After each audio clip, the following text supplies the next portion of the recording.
Hey guys, welcome back to another video. So in this video, I just kind of wanted to talk about some safety tips and precautions, stuff to do with resin. So I just want to say that if anybody's thinking about doing resin, please read all the directions that is on the resin that you do buy. It's extremely important to read the directions, know if it's 1-to-1 ratio or 2-to-1 or whatever it might be, and to make sure that you measure the parts right. So usually with resin, there's two parts. There's hardener and then there's the resin, and you mix them together. Make sure that you do read it carefully, read the directions, know how it works before you get started, because that's extremely important. You don't want to mess it up or anything. So things that I've learned in the past is that you definitely want to make sure that you mix resin right.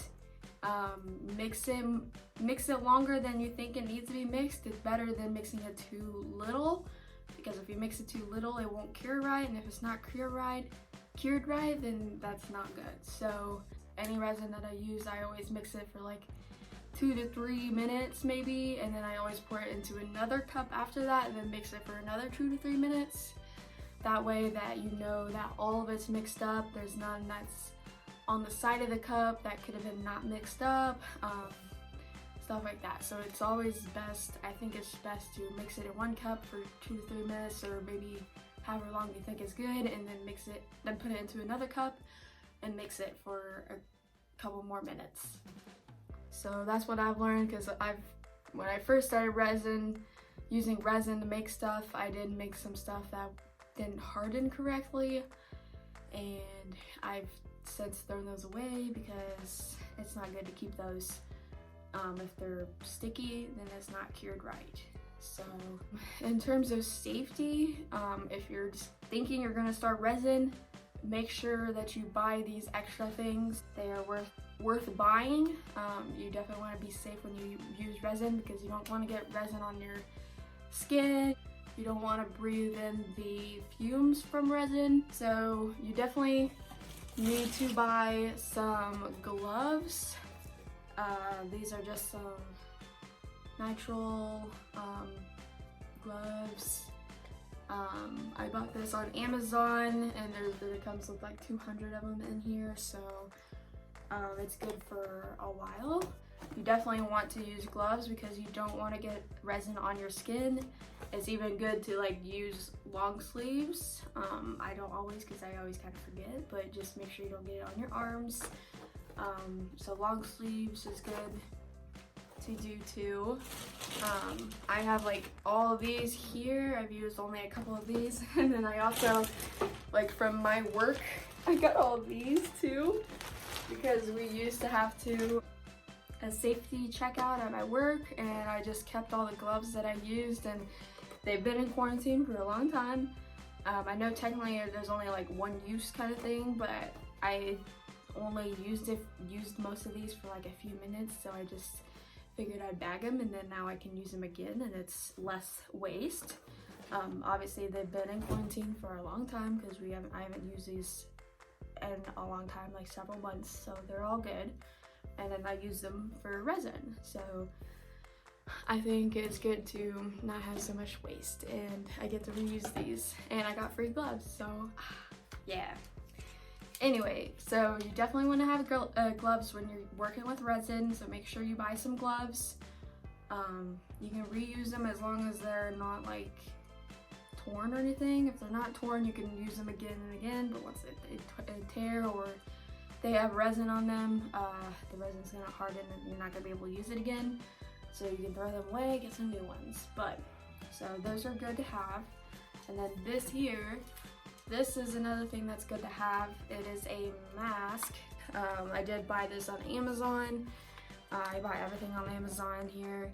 I bought these, and then I bought this little mask here, and it's by 3M, I guess. So these are good to use for resin too, because resin, even if it says that it isn't release VOCs, I think is what it's called, whatever.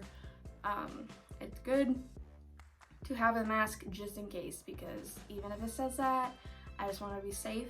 Rather be safe than sorry. So I'd rather just have this. So I did invest in this, and this did cost a little bit of money, but it's worth buying. So this is a good idea if you're going to be working with resin. Also, another thing is that when you're working with resin, you want to work in a ventilated area. I have my art room, which anytime, usually all the time, my door is closed, but especially when I'm working with resin, I keep that door closed.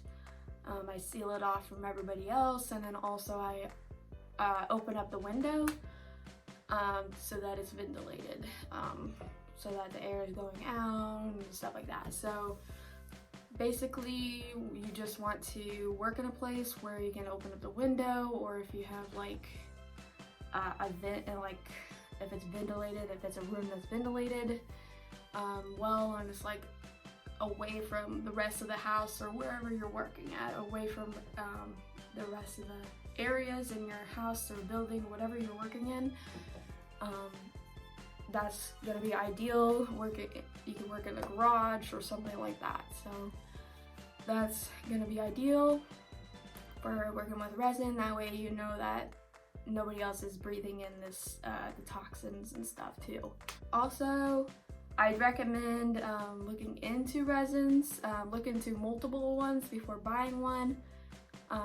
Make sure it's a good brand, and don't buy a resin kit, for resin. Don't buy it just because it's cheap, because cheap ones, I've heard, are more dangerous. So you do want to spend more money on it if it's going to be good. Spending more money, it might be more costly, but it's going to be better for you to use in terms of not being as toxic, like the VOCs and stuff like that. There might be some good brands that are cheap, but just look into them and like do research before buying it, because you want to make sure that whatever you're using is safe. If you're using the resin for something that's going to be like, you're going to use it to eat or drink out of, like how I make my tumblers, then you want to look into resin that is certified good to use with, you know, that people are going to drink out of or eat out of. I can't think of the word of that, but anyway, you want to make sure that it's certified and it's okay for them to use it for that. In terms of resins, there is different types of resins, so also do research on that too. There is like casting resins, and that's going to be for if you're making a physical, like if you have mold and you're making something like I don't know what, but like my light cubes, I made a video on that. That's gonna be using a casting resin, because casting resins can be in thicker layers, and they won't get like too hot, or they won't like cure wrong or something like that. So you want to get a casting resin if you're making physical like objects out of the resin. There's like coating resin, I think is called, or I don't know, the sealing, like coating or whatever, I don't know what it's called, but the resin that like I use for tumblers, that kind of resin is good for the tumblers, or good for like tables and stuff like that, that you're gonna do a thin layer of resin as a coat, like a coating resin, top layer, or whatever you want to do with it. It's meant to be in thin layers, so you're not going to cast anything with it. You're not going to make big, thick layers of it, just thin ones.